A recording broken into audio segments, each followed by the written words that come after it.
ঠাকুরগাঁয়ের পীরগঞ্জে সাবেক এমপি জাহিদুর রহমানের সুস্থতা কামনা করে দোয়া মাহফিল অনুষ্ঠিত হয়েছে।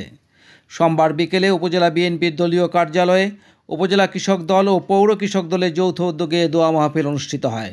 এ সময় সংক্ষিপ্ত আলোচনায় বক্তব্য রাখেন পীরগঞ্জ উপজেলা বিএনপির সাধারণ সম্পাদক ও সাবেক উপজেলা চেয়ারম্যান অধ্যাপক জিয়াউল ইসলাম জিয়া, সভাপতি ইউপি চেয়ারম্যান মোস্তফা আলম, পৌর বিএনপির সভাপতি রুহুল আমিন, উপজেলা বিএনপির যুগ্ম সাধারণ সম্পাদক জিল্লুর রহমান জুয়েল, সাংগঠনিক সম্পাদক জিল্লুর চৌধুরী, মহিলা দলের আহ্বায়ক উম্মে কুলসুম, রিপা আক্তার, কৃষক দলের সভাপতি জহিরুল ইসলাম, সাধারণ সম্পাদক মেহেদি পারভেজ রাসেল, পৌর কৃষক দলের সভাপতি শামসুল, পৌর যুব দলের সাধারণ সম্পাদক আতিক সহ অনেকেই।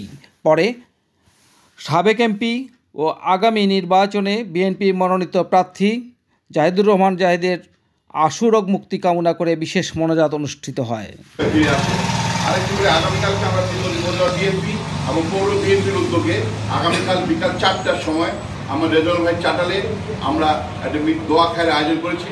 আপনারা এখানে বিএনপি পরিবারের সকল সদস্যদেরকে এবং বিএনপি শুভাকাঙ্ক্ষী সমর্থক সবাইকে এই মিলাদে আসার জন্য আহ্বান জানিয়ে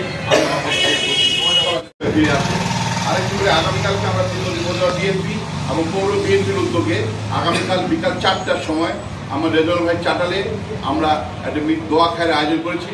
আপনারা এখানে বিএনপি পরিবারের সকল সদস্যদেরকে এবং বিএনপি শুভাকাঙ্ক্ষী সমর্থক সবাইকে এই মিলাদে আসার জন্য আহ্বান জানিয়ে সম্মানিত কৃষক দলের বিভিন্ন পর্যায়ে নেতৃবৃন্দ সবাইকে সালাম।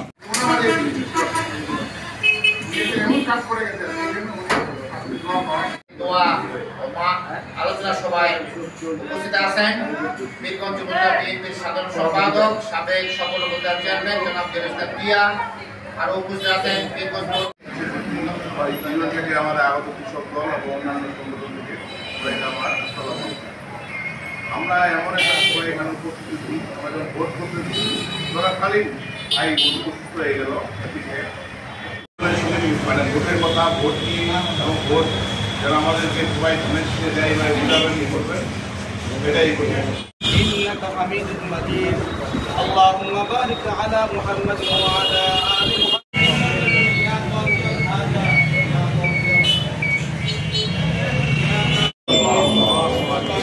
آتنا في الدنيا حسنة وفي الآخرة حسنة وقنا عذاب النار